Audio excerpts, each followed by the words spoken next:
Welcome back to the Chosen Journey Baseball Podcast with Big Money Grip, Steve Karsay, Jonathan A. Hacohen, and Steve. We are done with the playoffs. We're into the off season right now, the hot stove season, and you may be thinking we're going one direction today's episode, but we're actually going to go a little differently today. We are. That's good to hear. I happened to wear this color today. It was not because of the Texas Rangers. I swear.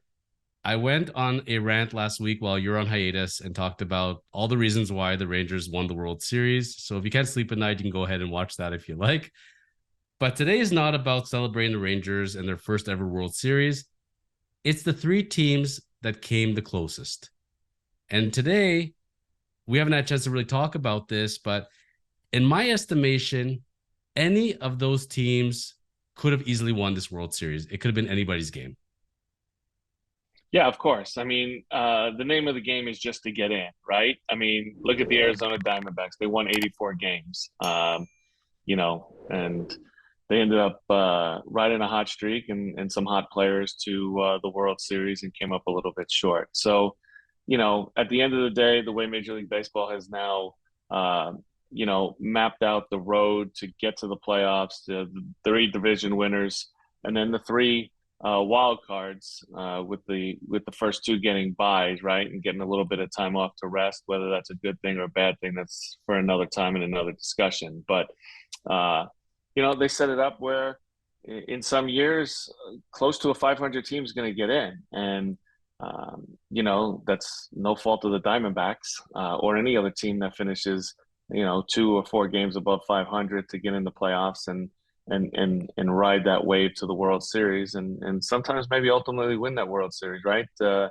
Washington Nationals did it in 2019. I don't know exactly what their record was, when they bounced us in the wild card game in 2019. When it was a one game wild card, it was very unfortunate. But they were really under 500 for just about half of the year, and then somehow they figured out a way to claw back in and finish and get in the playoffs and had an incredible run through some teams to get there and win it. So again, the name of the game is get in and you have a chance. It's not really like you want to win 100 games and you want that bye, and you want to kind of have a little bit of cushion going in there, but sometimes the wild cards find a way to continue playing and take that momentum into the playoffs and ride it out. When I estimate what happened in the AL West and I assess the Rangers and the Astros, the Rangers were so strong all year. And at one point, they had every dimension going for them. They were great defensively, the strongest offense in baseball, pretty much. Very good starting rotation. I won't say the best starting rotation, but they were deep. They had about 5 to 7 starters at a time, give or take, and could mix and match. Their bullpen did catch fire at one point, but there was that stretch right at the end of the year where no matter what lead they had, no lead was safe for them. They just could never rely on that bullpen. And when the Astros ended up taking the division, it wasn't as much about that the Astros were that great. It was more that the Rangers just could not put it together. And I thought to myself, wow, they're going in on such a low. They're going to bounce out pretty early. And it was still touch and go right up until the World Series with that bullpen. And then somehow they remembered what they were supposed to do and became the Rangers again. With the Astros, let's start off with the Astros from the three teams we're going to talk about today, the Astros, the Diamondbacks, Phillies. For the Astros, when I assess this year and assess in totality, when I think about the Orioles, the Rays, the Rangers, what they were doing, I have to say this season was a success for the Astros. I know they didn't make it to the World Series. They didn't win the World Series. But considering where they were all year and they were able to take that division and go as far as they did, I think when you assess them, it was a good year. I mean, how can you not say it was a good year, right? They won the division. If you go back coming out of spring training, they lost Altuve for 6 weeks, right? The WBC, and he hurt his thumb. They lost a lot of players. Bregman was out a while. The couple starting pitchers were out a while. They had to piece it together. Their big power hitters was out for a good 4 to 6 weeks, and they still ended up, playing good baseball and winning that division. They traded for Verlander he helped them down the stretch, claim that crown. But again, it's ebb and flows of a baseball season. You're not gonna most of the time you're not gonna go through the whole season and be on a high, and you're not gonna go through the whole season and be on a low. There's these dips or these little small windows that you just for whatever reason you don't play well, and you're going to lose 10 out of 16 or 10 out of 18, and then you're going to flip that around and start playing well, something clicks, and then you're going to win 10 out of 12 or 14 out of 18. So it really is one of those things where you try to minimize the losing streaks, and when you have good starting pitching and you have a good offense, you're able to do that and sustain that for 162 games, where teams who don't have a higher payroll or just don't have the depth, they just can't do that. You think about it this way. I've never thought about it till this instant. As you were talking, it made me kind of think of, if the Mets don't implode, and the Mets are what the Mets were supposed to be this year, and they don't hand out a present of Scherzer and a present of Verlander, you look at that Houston team without Verlander at the deadline, and I don't know what else they would have acquired, but Verlander made a really big difference. I mean, he really gave them a jolt there. And I think that everything fell into place in the right way. When Verlander came back, it's like he never left. He was the Verlander of old with the Astros back when he first signed with them. So from the Astros point of view, at the end of the day, as far as what they need to do or retool or all that, I think it's still the Astros are the Astros. They're still a stacked team. They still are looking good. Everybody's 1 year older. But I don't know if many more changes are needed to get them to where they need to go. I think just it's more like you always say, Steve, in a short series, it's anybody's game. So they easily could have gone their way. I think I run it back with that, maybe one or two players here and there, but I think I run back that team as they are. Yeah, I mean, listen, what is it? 7 years in a row they've reached the ALCS. That's an impressive run. I don't care who you are and what you're doing. There's some type of culture that's in that clubhouse that they hold each other accountable and have an understanding of the expectations of each and every player to go out there on a daily basis and give the best that they can, to help their team win. So, that's something that that organization has created. I know other organizations try to create that same atmosphere within the clubhouse. Some are able to achieve that.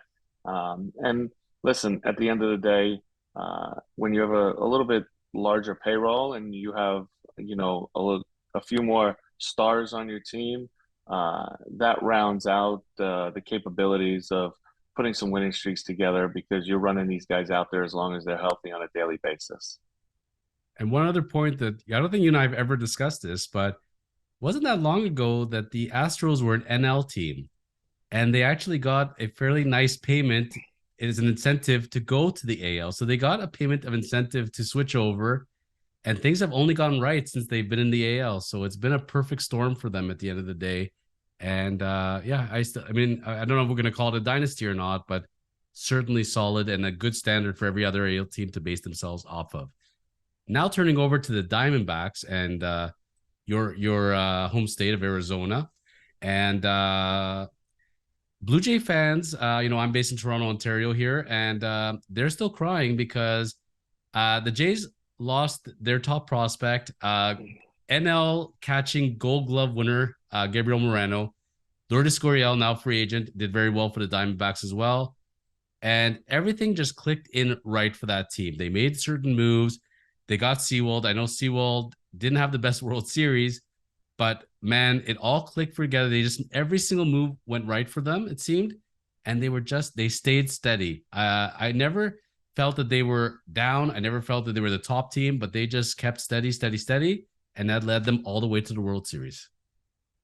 Yeah, they're a young team, right? They're an up and coming team. They're probably a little bit ahead of the curve of what they've expected, of where they were going to be. Torey Lovullo, you have to give him all the credit in the world. Great manager. Great manager, knows how to, put things together. He's a great leader. He understands his players. From what I understand, his players love playing for him, and he's a great communicator. Like those are the attributes and the experience that really have and make a difference in a clubhouse. When you can get everybody to buy in and you can get everybody to work as one and really care for each other within a clubhouse, special things seem to happen. And when that gets fractured within a clubhouse, that's when you see, things start to leak and things start to go south, and teams pull apart instead of coming together. And Torey's able to keep that clubhouse solid. He's able to keep them close, and they play for each other, and that makes the difference. And that's why not only are they a very talented team and they're very young and they're upcoming, they have a piece here, a piece there that they need to add, to continue on this run, especially with these young guys. But they're just an outstanding team. Torey's done a great job. I get to watch them on TV here whenever I want, being in the area, and go to some games. So it's just really fun to watch. And congratulations to them to get to the World Series. And I'm sure that they're going to be reckoned with in the next few years with these young players. They remind me a lot of that KC team that had that three-headed monster in the bullpen. And like you and I talked about it before off the air about Seawald coming in place. That shifted everybody over. Can you imagine that Rangers team with the Diamondbacks bullpen? They probably would have won 140 games, it feels like. And but in all tongue in cheek, obviously, but it felt like the Diamondbacks just had a bit of everything. They had a cohesive group, really strong defense, nice offense, some good starting pitching. They just had a bit of everything, but that bullpen was incredible. Yeah, they pitch great at the right times, right? I mean, that's what you're supposed to do. And again, on the offensive side of the ball, you have run production. On the defensive side of the ball, when you're pitching, you have run prevention. Now, what is the best way to prevent runs? And that's the key to understanding how a good bullpen is run. What guys pitch in what situations.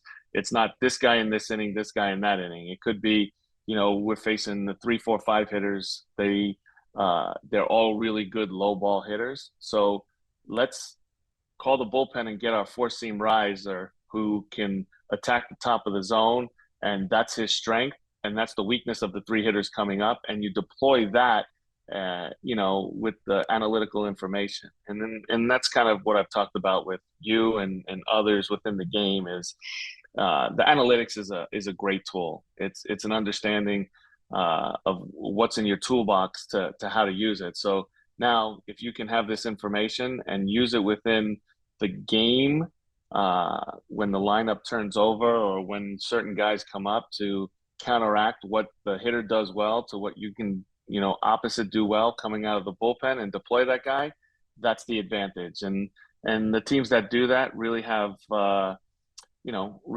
good idea of the way to use analytics to their benefit, as opposed to just saying we're an analytical team and we use analytics for whatever purpose is necessary. That D-backs team to me is really scary because they'll come back 1 year later. They have the World Series experience now. All those young players. It feels like that group could be the next 3 to 5 years pretty dominant. Yeah, but the problem is you got to get the same production out of the key players that you got out of this year. You got to have the Merrill Kellys, right? He's 35 going on 36. Is he going to repeat the year that he had? Zach Gallen, is he going to repeat the year that he had? Who else do you have in your rotation? Who are you going to bring in? Is Sewell going to be able to repeat what he did, down the last 2 months of the stretch with the Diamondbacks? Like, these are questions that you just don't know from year to year. You hope that that's the case, and you are expecting that to be the case. But at the end of the day, when the 2024 season starts, you just don't know how it's going to play out. Are they going to stay healthy? That's another thing. Like, a team that doesn't stay healthy, better have a little bit of depth and be able to weather the storm until these other guys get back. And again, I think the teams that have a little bit larger payroll are able to weather these storms because they're able to pay some players to create the depth, or at least if they develop their young players, they can come up and get some experience and fill in where needed, till injured guys return from the IL. And the Braves haven't gone away, and the Dodgers haven't gone away. The Brewers are still there. St. Louis is going to retool. The Mets are going to retool. It was a very special year for the D-backs, but they're not going to always have that luxury. There's going to be so many teams lurking, coming hungrier, filling up on free agency. Yeah, it'll be interesting to Brewers see are in what trouble. for this year at least with what's In happened with. 2024, Brewers are in trouble right now. They're going to have to make a decision on what they want to do as far as, reloading, retooling, and understanding where they're at in that division. It's not a great division by any means, but I have a feeling that St. Louis and the Chicago Cubs are going to be a little bit better in 2024 than they were in 2023. And when you lose your manager and the key cog, it's going to be very tough. And they lost one of their top starters to injuries for the year, Woodruff. It's going to be hard. But that being said, the Brewers just seem to always contend somehow. So I guess time will tell on that one. The other team that's going to be lurking now. Time for a little bit therapy. I feel the need to cleanse right now, if that's okay. So the year before, I predicted that the Cardinals would win the World Series, right? I said this is the magical year of Pujols and Molina. I was wrong. I said this year that the Phillies are going to win the World Series for sure. They came very, very close the year before. It was spring training. I had my phone out. I had FanDuel ready to go, ready to make a bet that was going to lead me to retirement because it was going to be such a gimme at spring training. And I'm talking with Steve, and Steve said, they are not going to win the World Series. Get over it. The odds of them winning are not very good. Trust me, it's a long season. All it could take is one injury. And I'm like, no, no, no. And then I didn't do it. I'm like, fine, I didn't do it. Then all of a sudden they had all their injuries and they had such a great pen, but they never got that consistency going. And then all of a sudden they picked up steam in the second half. And then the playoffs started. And I watched Harper and I watched Schwarber and it's home run after home run. And I'm like, oh my Lord, they are going to win the World Series. And I lost out on the biggest payday known to man. And somehow they were up, what was it? 3-2, I believe, against the D-backs. This sure were. And they lost in game 7. And there was a part of me, Steve, that was very relieved, actually, because if they did win and I did not make that bet, I would have felt a little sick to my stomach. But things happen the way they happen. Baseball is a funny sport. You got 30 teams, you have 162 games, plus spring training, plus the playoffs. How is it that in a playoff series you could look like the most dominant team winning 30-1 every game and then still lose? Like, I don't understand what happened to the Phillies. Please fill me in. Listen, what happened to the Phillies is the Diamondbacks just pitched a little bit better and played a little bit better, scored runs at the right time. It comes down to the key hits, right? It comes down to the situations where you have runners in scoring position with 2 outs or maybe even less than 2 outs, and you have the right guy at the plate and he comes up with the big hit. That's really what it comes down to. At the end of the day, game 6 and 7 in Philly, they had to win one of the two, and the Diamondbacks just played a little bit better than what they did, and that's baseball. Like it's such a crazy game to understand. There's so many strategic points that go into each and every game to how you're going to set up everything, and then one small detail goes wrong, and it might not even be anybody's fault. It might be a broken bat base hit with 2 outs and a runner at second and third to give you a 2-run lead when the game is tied. And the pitcher may have made a good pitch, and the hitter just put a little bit better swing on it, and the ball found the right spot. So at the end of the day, I think the Phillies players said this, they're disappointed. Of course they are, but the Diamondbacks just played a little bit better than what they did in the 2 games that pushed them over the top. And that's part of the game. Everybody understands that. And it's really hard to win a World Series. I don't care how good your roster is. I don't care how stacked your roster is. When you go into the playoffs and you have 12 teams, any one of those 12 teams could win it, no matter what their record was during the regular season, because it all starts back at 0-0. Well, we could say that the Rangers, Diamondbacks, definitely successes beyond. I mean, making it to the World Series, period, whether you win or lose. Astros, successful season. When you assess the Phillies and what the expectations were on them, I don't know what your thoughts are on this. I think it's a successful season. I mean, I think that they made it to the playoffs. They played great throughout. They came up a little short. But even not making to the World Series with what they did, I don't think that they need to hang their heads in shame. I think that they had a great playoffs and really entertained their fans. And I still see it as a successful season. How do you view it from a Phillies point of view? Do you think when Dabrowski and company look back at the year? I mean, it's successful, right? I mean, you have the Yankee mantras of if we don't win the World Series, it's a failure, right? Like, yeah, I mean, I think every team going into spring training, is like, okay, we have a chance. And then you get halfway through and then you realize, okay, here's where we're at and here's what we need to do and how we need to develop to get better and be better next year. I think the Reds made that transition a little bit this year. They were competitive pretty much for 3/4 of the season, and then I think their young guys ran out of gas because it's a 162 game season, and they're just not used to that. So getting back to the Phillies, I think it was a successful season for them.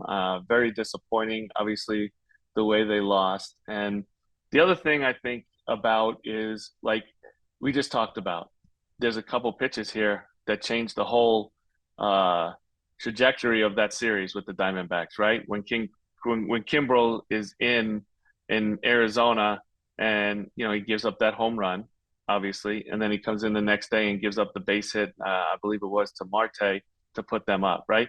Those are a couple pitches that change the trajectory of a series. And if you go up 2-0 or now it's tied 1-1 or you go 3-0 or it's 2-1 or the other vice versa, right? It just becomes this game of cat and mouse of who we going to pitch to, who we're not. And every pitch is just such a high leverage pitch day in and day out. So again, they're the ones that have to speak to whether it was a success or not. I would think it would be. You're one step away from the World Series. You had the opportunity to get there. It just didn't pan out, and now you go back to the drawing board and you try to, do the best you can to set your team up for success for the 2024 season. I remember when my nephew, I told him to draft Alvarado and get him or pick him up on the waiver wire for his for his fantasy team. And there was a stretch that he was the dominant closer. He got 3 saves in a row, got injured. They gave it back to Kimbrel, and Kimbrel just ran with it all year. And Kimbrel was a very nervous signing for me. I didn't trust him whatsoever. And as the year went along and I watched a lot of Phillies games, I built a lot of trust in him. And he was as lights out as any closer this year for a team, period. Seawald, same thing when acquired by the D-backs. When you assess it, I mean, you said this, you got to ride your horses, right? In those situations, you got to go to the guys who brought you there. But then when they're showing the kinks in the armor, I was surprised in both ends that they went back to them. And they could have easily got the outs or given up the hits. And I'm not going to hang this one on Seawald or Kimbrel, even though I want to, but I feel for both of them. I mean, both of them played their hearts out and didn't want these results. And that's part of the thing. You want to make the money and you want to be a closer, right? You take the wins with the losses. I mean, Mo Rivera wasn't perfect in the playoffs either. Absolutely. But listen, like you can't jump ship on your players because they have one bad outing. Like if you're going to be that fair weathered, and as a fan, you can be, but you got to understand as a coach, when you're in that clubhouse with guys and, from a player's point of view, the trust factor in the coaching staff, and from a coaching staff, the trust in the player, like, guys go through points in the season that they don't throw the ball well for whatever reason that is.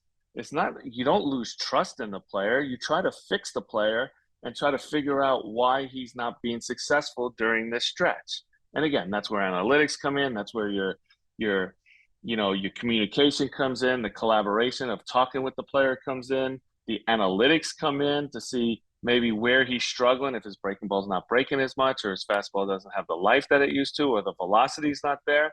So, it's just really unfair to jump ship on whether it be a Seawald or a Kimbrel because they have 1 or 2 bad outings. Yeah, listen, it didn't happen at the appropriate time, right? I believe me, I can promise you neither one of those guys are out there on the mound saying, I'm going to give up a home run or I'm going to give up a hit right now to put the other team ahead.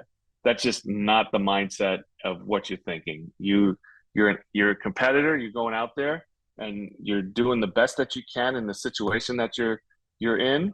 And you earn that respect over the course of time as a player, and then you earn that from the coaching staff on the other side as well. If you're either player and you're 1 out away from winning the World Series, and a little voice speaks to you and says, you're going to throw this pitch, you're going to strike him out, but your arm is going to fall off, would you take the deal? I bet you they take the deal in a second. To win the World Series for their team, they'll do whatever it takes, certainly. And I think of it the other way, Steve. Walk into that Milwaukee clubhouse after Josh Hader is traded. Walk into the Mariners clubhouse after Seawald was traded. Those were not happy clubhouses. With Seawald, the team actually had to fly in the GM to the to wherever city they were in and tried to explain, by the way, we're a contending team, and yet we traded away our closer. That's a hard pill to swallow the other way, right? Of course, it's hard, but again, not every fan knows the dynamics of what's going on behind the scenes. What the contract status is, what the arbitration process is going to be, what the payroll needs to be for each specific team. Like, there are things that are, buried within the clubhouse that people just don't know. They see what goes on the surface, and then they react or they overreact, and they give their 2 cents with the surface decision that is made, and they don't understand the 2 or 3 levels or layers underneath why the decision was made and how we can acquire this guy, or is this guy's value going to diminish over the offseason as opposed to if he has another year of control left, and can we get better players in return? There are so many different factors that play into whether it be trades or whatnot. And listen, I understand it because, when you have something good going on and, a decision has to be made, whether it be a financial decision or what you need to do for player acquisition, it's really hard. I mean, obviously I have a lot of friends in the game, and I talk to them all the time. And it's the hardest thing is to trade guys, right? Like, I've been traded 3 times in my life, and I've had conversations with managers, and and they try to lay out. It's not easy by any means, but they try to lay out why the situation, is where it is. And sometimes there's some uncontrollables that the player can't control. All he can do is go out and pitch and perform to the best of his abilities. And sometimes decisions are made a little bit above your pay grade, and that's what happens. It's on that note of decisions of teams and free agencies and pickups, etc. That's going to be our theme for the next couple of weeks. So let's hold on to that one. We'll sum up today's chapter by saying congratulations to the Rangers, Astros, D-backs, Phillies. You gave us some of the most entertaining baseball we've seen in a long time. It was a great 2023 World Series, a great playoffs, and I think a lot for the fans to get excited for. So congratulations again to the Rangers for winning that World Series. And next week, we'll come back. We're going to talk about a major, major star, and some decisions have to be made for him, and we're going to help him make those decisions. It's Steve Karsay, Jonathan Hacohen, and this is the Chosen Journey podcast. See you back soon. See you later.